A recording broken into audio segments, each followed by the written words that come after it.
Merci, monsieur le ministre. La parole est à monsieur Michel Fay.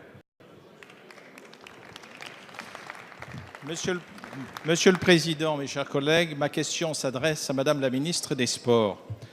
Le 10 août dernier, le jeune Louis Fabrowski, âgé de 21 ans, est décédé au cours d'un match de rugby amical de Pro D2. En juin dernier, c'est un jeune de 17 ans, licencié au rugby club de Billon, qui est décédé durant son sommeil, victime d'un traumatisme causé lors d'un match de rugby disputé l'après-midi même. Le rugby, certes sport de contact, mais avant tout sport d'évitement, est devenu de plus en plus violent et désormais il peut tuer. Ces drames restent exceptionnels, mais de nombreux spécialistes tirent la sonnette d'alarme sur les conséquences néfastes que pourrait avoir la pratique d'un rugby de plus en plus physique, où les gestes violents sont devenus monnaie courante. Je suis particulièrement attaché à ce sport qui représente une identité forte dans ma ville, mais je suis inquiet de ce qu'il est en train de devenir. Le territoire de ma circonscription est, comme de nombreux territoires français, une terre de rugby. Elle compte des dizaines d'écoles de rugby et une équipe de haut niveau en top 14, à savoir l'ASM Clermont-Auvergne. J'ai pu échanger avec les éducateurs des écoles de rugby et constater toute la pédagogie déployée pour enseigner ce sport en respectant les consignes nécessaires à une pratique plus sécurisée. Cependant, j'ai pu constater aussi que les jeunes pratiquants pouvaient avoir tendance à imiter leurs illustres aînés et à reproduire des gestes qui, sans le savoir, peuvent s'avérer dangereux. En ma qualité de cardiologue et de médecin du sport, je suis amené à voir des parents qui considèrent ce sport comme un sport désormais dangereux.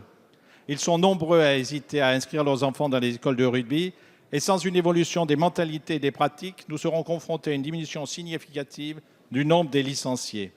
Il serait dommageable que les vertus de ce sport, véritable école de vie, soient perçues comme un sport brutal, ce qui serait dramatique à quelques mois de la Coupe du Monde au Japon. Ma question est la suivante. Ne serait-il pas opportun, voire urgent, de lancer une réflexion au-delà des quelques mesures prises par la Fédération française de rugby sur ce qu'est devenu ce sport et sur ce qu'elle est devenue et la manière dont il doit être enseigné. Merci, chers collègues. La parole est à madame Agnès Buzyn, ministre des Solidarités et de la Santé. Merci, Monsieur le Président. Monsieur le député Michel Fanget, Roxana Maracineanu m'a chargé de vous répondre, ce que je fais volontiers, car votre question est évidemment au croisement de mon ministère et du ministère des Sports. Permettez-moi, dans un premier temps, de m'associer à la douleur des familles face au décès tragique de ces jeunes. Le rugby, comme vous le rappelez, est un sport de contact, mais avant tout un sport d'évitement. Et il serait dommageable que les vertus de ce sport soient reléguées au second plan. La pratique sportive doit en effet aller de pair avec l'intégrité physique et mentale des pratiquants, et cela vaut pour le haut niveau comme pour la pratique amateur. En réponse aux multiples accidents et incidents ces derniers mois, la Direction des sports et la Direction générale de la santé ont entamé cet été une action relative à la prévention des commotions cérébrales dans le sport. Il s'agit de l'axe 3 de la stratégie sport-santé sur la protection de la santé des sportifs et le renforcement de la sécurité des pratiques sportives et des pratiquants. La direction des sports conduit actuellement un état des lieux sur les commotions cérébrales dans le sport par une enquête menée auprès du mouvement sportif.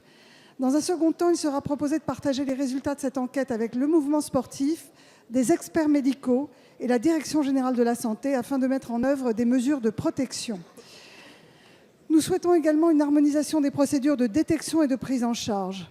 Et la question de la formation et de l'enseignement du rugby se posera également dans ce cadre, dans cette optique et dans la perspective notamment de la Coupe du monde de rugby qui se déroulera en France en 2023.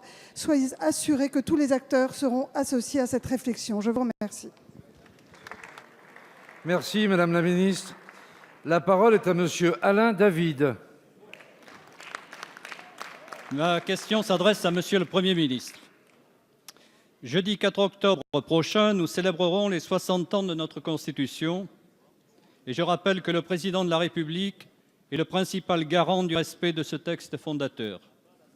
À ce titre, il doit particulièrement être attentif à un principe qui fonde les démocraties contemporaines, la séparation des pouvoirs. Or, après un été agité par l'affaire Benalla, l'automne apporte son lot d'informations inquiétantes sur le fonctionnement de nos institutions.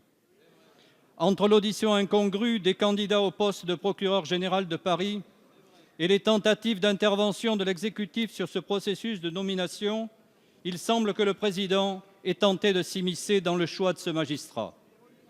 Après une intervention tout aussi malvenue auprès de Gérard Larcher dans les travaux de la commission d'enquête sénatoriale et le sabotage de la commission d'enquête parlementaire, cette nouvelle atteinte à la séparation des pouvoirs nous inquiète. Mentionnons également le dernier événement en date autour de Gérard Collomb. Comment peut-on considérer que le ministre de l'Intérieur souhaite démissionner au moment où il doit faire face à ses responsabilités? Depuis le milieu du XVIIIe siècle, la séparation des pouvoirs est un rempart contre l'arbitraire. Prenons garde que le nouveau monde et la disruption n'atteignent pas les fondements de notre démocratie. Les Français ne sont pas ces Gaulois réfractaires que l'on dépeint, mais des